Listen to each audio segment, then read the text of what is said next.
ವಿಧಾನಸೌಧದ ರೋಚಕ ಸುದ್ದಿ ಇವತ್ತು ನಿಮ್ಮ ಪವರ್ ಟಿವಿ ರಿವೀಲ್ ಮಾಡ್ತಾ ಇದೆ. ಇದು ರಾಜ್ಯ ಸರ್ಕಾರಕ್ಕೆ ಸಂಬಂಧಿಸಿದಂತಹ ಸೂಪರ್ ಎಕ್ಸ್ಕ್ಲೂಸಿವ್ ಸ್ಟೋರಿ. ರಾಜ್ಯದ ಪ್ರತಿಯೊಬ್ಬ ಜನರು ಕೂಡ ನೋಡಲೇಬೇಕಾದಂತಹ ಸ್ಟೋರಿ. ವಿಧಾನಸೌಧದ ರೋಚಕ ಸುದ್ದಿ ನಿಮ್ಮ ಪವರ್ ಟಿವಿಯಲ್ಲಿ ಸ್ಫೋಟ ಆಗ್ತಾ ಇದೆ. ನಮ್ಮ ಆಡಳಿತ ವ್ಯವಸ್ಥೆಗೆ ಕನ್ನಡಿ ಹಿಡಿಯುತ್ತೆ ಈ ಸುದ್ದಿ. ಉನ್ನತ ಅಧಿಕಾರಿಗಳು ಸಚಿವರ ಆಡಳಿತಕ್ಕೆ ಇದು ಸಾಕ್ಷಿಯನ್ನ ಹಿಡಿದಂತೆ ಕಾಣಿಸ್ತಾ ಇದೆ. ಇದು ರಾಜ್ಯ ಸರ್ಕಾರಕ್ಕೆ ಸಂಬಂಧಪಟ್ಟಂತಹ ಸ್ಟೋರಿ ಆಗಿದ್ರೂ ಕೂಡ ಪ್ರತಿಯೊಬ್ಬರು ಕೂಡ ನೋಡಲೇಬೇಕು. ಜೊತೆಗೆ ಸರ್ಕಾರದ ವಿವಿಧ ಯೋಜನೆಗಳಲ್ಲಿ ಬಾಕಿ ಉಳಿದಿದ್ದ 101 ಕೋಟಿ ರೂಪಾಯಿ, ಸರ್ಕಾರದ ವಿವಿಧ ಯೋಜನೆಗಳಲ್ಲಿ ಬಾಕಿ ಉಳಿದಿದ್ದ 101 ಕೋಟಿ ರೂಪಾಯಿ, ಬಾಕಿ ಉಳಿದ 101 ಕೋಟಿ ಹಣ ಸರ್ಕಾರದ ಬೊಕ್ಕಸಕ್ಕೆ ವಾಪಸ್ ಕಳಿಸಿದ್ದಾರೆ.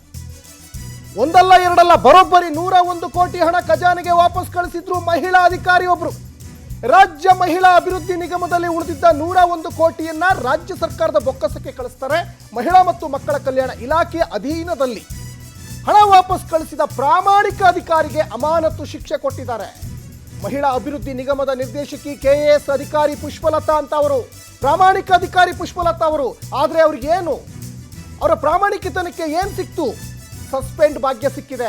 ಈ ಸರ್ಕಾರದಿಂದ ಸಸ್ಪೆಂಡ್ ಭಾಗ್ಯನೂ ಸಿಗ್ತಾ ಇದೆ ಅನ್ನೋದು ಇಲ್ಲಿ ಸ್ಪಷ್ಟವಾಗಿ ಗೊತ್ತಾಗ್ತಾ ಇದೆ.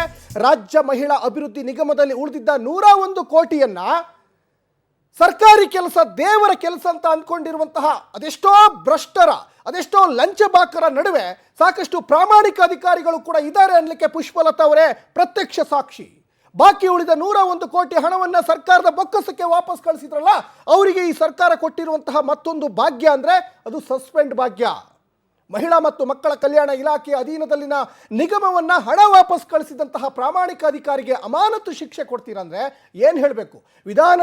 ವಿಧಾನಸೌಧದ ಮುಂಭಾಗದಲ್ಲಿ ಸರ್ಕಾರಿ ಕೆಲಸ, ದೇವ್ರ ಕೆಲಸ ಅಂತ ಬೋರ್ಡ್ ಹಾಕಿದ್ದಾರೆ.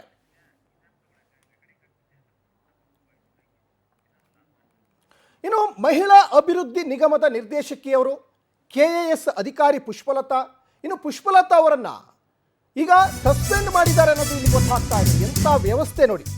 ಹಣ ವಾಪಸ್ ಬೊಕ್ಕಸಕ್ಕೆ ಕಳಿಸಿದ್ದಕ್ಕೆ ಕೆರಳಿ ಈಗ ಅವ್ರನ್ನ ಅಮಾನತು ಮಾಡ್ತಾರೆ. ಯಾರ ಗಮನಕ್ಕೂ ತಾರದೆ ಹಣ ವಾಪಸ್ ಕಳಿಸಿದ್ ಯಾಕೆ ಅಂತ ಉನ್ನತಾಧಿಕಾರಿಗಳು ಇವ್ರ ಮೇಲೆ ಕೆರಳಿ ಕೆಂಡಾಗಿದ್ದಾರೆ. ಸಚಿವರು ಮತ್ತು ಇಲಾಖೆಯ ಉನ್ನತ ಅಧಿಕಾರಿಗಳ ಗಮನಕ್ಕೆ ತಂದಿಲ್ಲ ಅಂತೆ ಪುಷ್ಪಲತಾ ಅವರು. ಪುಷ್ಪಲತಾ ಸಸ್ಪೆಂಡ್ಗೆ ಆಡಳಿತ ಮತ್ತು ಸಿಬ್ಬಂದಿ ಸುಧಾರಣಾ ಸಂಬಂಧಪಟ್ಟಂತಹ ಅಧಿಕಾರಿಗಳು ಈಗ ಎತ್ತಂಗಡಿ ಭಾಗ್ಯ ಕೊಟ್ಟಿದ್ದಾರೆ. ಪ್ರವಾಸೋದ್ಯಮ ಅಭಿವೃದ್ಧಿ ನಿಗಮದ ಪ್ರಧಾನ ವ್ಯವಸ್ಥಾಪಕಿ ಸ್ಥಾನಕ್ಕೆ ಈಗ ನಿಯುಕ್ತಿ ಮಾಡಿದ್ದಾರೆ ಅವ್ರನ್ನ. ನೊಂದ ಪುಷ್ಪಲತಾ ಅವರಿಂದ ರಾಜ್ಯ ಮಹಿಳಾ ಆಯೋಗಕ್ಕೂ ಕೂಡ ಈಗ ದೂರನ್ನ ಕೊಟ್ಟಿದ್ದಾರೆ. ಉನ್ನತ ಅಧಿಕಾರಿಗಳಿಂದ ಕಿರುಕುಳ ಅಂತ ಪುಷ್ಪಲತಾ ಅವರಿಂದ ಈಗ ದೂರು ದಾಖಲಾಗಿದೆ. ಸರ್ಕಾರಕ್ಕೆ 101 ಕೋಟಿಯನ್ನ ಉಳಿಸಿ ಸರ್ಕಾರದ ಬೊಕ್ಕಸಕ್ಕೆ ಲಾಭ ಮಾಡಿಕೊಟ್ಟಿದ್ದ ತಪ್ಪಿಗೆ ಅವರಿಗೆ ಅಮಾನತು ಭಾಗ್ಯ, ಎತ್ತಂಗಡಿ ಭಾಗ್ಯ. ಈಗ ಅವರು ಮಹಿಳಾ ಆಯೋಗಕ್ಕೆ ದೂರನ್ನು ಕೊಟ್ಟಿದ್ದಾರೆ. ನಾಗಲಕ್ಷ್ಮಿ ಚೌಧರಿ ಅವರು ಕೂಡ ಪತ್ರ ಬರೀಬೇಕಾಗ್ತದೆ. ಸಂಬಂಧಪಟ್ಟಂತಹ ಅಧಿಕಾರಿಗಳಿಗೆ, ಸಂಬಂಧಪಟ್ಟಂತಹ ಸಚಿವರುಗಳಿಗೆ ಪತ್ರ ಬರೀಬೇಕಾಗ್ತದೆ. ನೋಡಿ, ಈ ಎಕ್ಸ್ಕ್ಲೂಸಿವ್ ಸ್ಟೋರಿ ನಿಮ್ಮ ಪವರ್ ಟಿವಿ ಇವತ್ತು ಸ್ಫೋಟ ಮಾಡಿದೆ. ಅಂದರೆ ಇದರಲ್ಲಿ ಪ್ರಭಾವಿಗಳ ಕೈವಾಡ ಇದೆ. ಸಂಬಂಧಪಟ್ಟಂತಹ ಸಚಿವರುಗಳು, ಸಂಬಂಧಪಟ್ಟಂತಹ ಶಾಸಕರುಗಳು, ಸಂಬಂಧಪಟ್ಟಂತಹ ಮೇಲಾಧಿಕಾರಿಗಳು, ಇವರೆಲ್ಲರ ಕುಮ್ಮಕ್ಕಿನಿಂದ ಇವತ್ತು ಪ್ರಾಮಾಣಿಕವಾಗಿ ಕೆಲಸ ಮಾಡುವಂತಹ ಪುಷ್ಪಲತಾ ಅಂತಹ ಅದೆಷ್ಟೋ ಅಧಿಕಾರಿಗಳಿದ್ದಾರೆ. ಇದ್ರೂ ಕೂಡ ಪ್ರಾಮಾಣಿಕವಾಗಿ ಕೆಲಸ ಮಾಡೋಕ್ಕೆ ಈ ವ್ಯವಸ್ಥೆ ಬಿಡ್ತಾ ಇಲ್ಲ. ಕೆಲವರು ಲಂಚಗುಳಿತನಕ್ಕೋಸ್ಕರನೇ, ಕೆಲವರು ಭ್ರಷ್ಟಾಚಾರ ಮಾಡೋಕ್ಕೋಸ್ಕರನೇ ದೇವರ ಮೇಲೆ, ರೈತರ ಮೇಲೆ ಪ್ರಮಾಣ ಮಾಡಿ ಇವತ್ತು ಇಲ್ಲಿ ಬಂದಿರ್ತಾರೆ. ಆದರೆ ಇವತ್ತು ಏನಾಗ್ತಾ ಇದೆ, ಅವರಿಗೆ ಎತ್ತಂಗಡಿ ಭಾಗ್ಯ. ಈ ಬಗ್ಗೆ ಹೆಚ್ಚಿನ ಡೀಟೇಲ್ಸನ್ನು ನಮ್ಮ ಪೊಲಿಟಿಕಲ್ ರಿಪೋರ್ಟರ್ ದೀಪಾ ಕುಕ್ಕುವಾಡ ಕೊಡ್ತಾ ಹೋಗ್ತಾರೆ. ದೀಪಾ, ಸರ್ಕಾರಿ ಅಧಿಕಾರಿಗಳು ಅಂದರೆ ಭ್ರಷ್ಟರು, ಲಂಚಗುಳಿತನ ಮಾಡ್ತಾರೆ, ಸಾಕಷ್ಟು ಗೋಲ್ಮಾಲ್ ಮಾಡ್ತಾರೆ ಅನ್ನುವಂತಹ ಒಂದು ಮಾತು ರಾಜ್ಯದ ಜನ ಆಗಾಗ ಹೇಳ್ತಾ ಇರ್ತಾರೆ. ಯಾಕಂದರೆ ಅವ್ರ ಗಮನಕ್ಕೂ ಕೂಡ ಬಂದಿರ್ತದೆ, ಬೇಸತ್ತಿರ್ತಾರೆ. ಇಂತಹ ಅಪ್ರಾಮಾಣಿಕರ ಮಧ್ಯೆ ಪ್ರಾಮಾಣಿಕವಾಗಿ ಕೆಲಸ ಮಾಡುವಂತಹ ಪುಷ್ಪಲತಾ ಅವರು 101 ಕೋಟಿಯನ್ನು ಸರ್ಕಾರದ ಬೊಕ್ಕಸಕ್ಕೆ ವಾಪಸ್ ಕಳಿಸಿದ್ದೇ ದೊಡ್ಡ ತಪ್ಪಾಯ್ತಾ?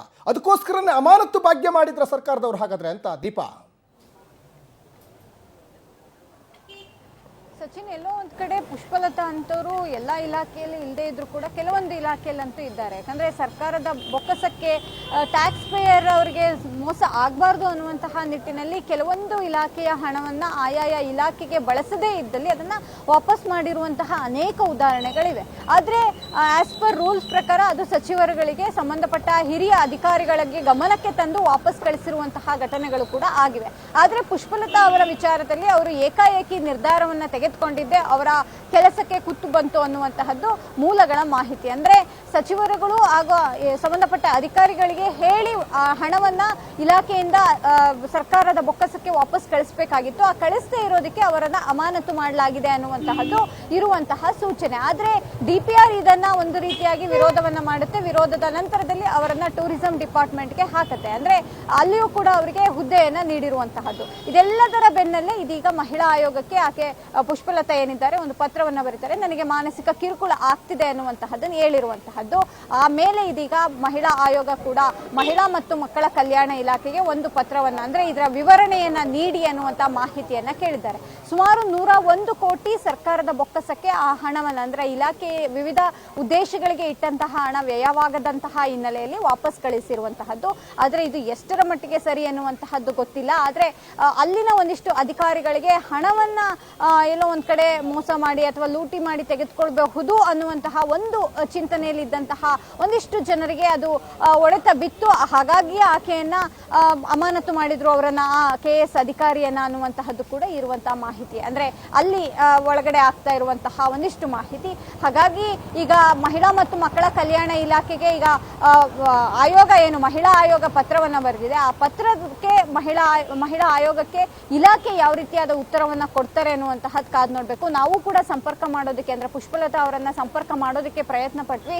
ಆದ್ರೆ ಯಾವುದೇ ಸಂಪರ್ಕಕ್ಕೂ ಕೂಡ ಅವರು ಸಿಗ್ತಾ ಇಲ್ಲ. ಅವರು ಒಂದು ಸ್ಪಷ್ಟನೆಯನ್ನ ನೀಡಿದ್ರೆ ಇದೆಲ್ಲದಕ್ಕೂ ಕೂಡ ಒಂದು ಉತ್ತರ ಸಿಗುತ್ತೆ ಅನ್ಸುತ್ತೆ. ಸಚಿನ್, ಧನ್ಯವಾದ ದೀಪಾ ತಮ್ಮೆಲ್ಲ ಡೀಟೇಲ್ಸ್ಗಾಗಿ.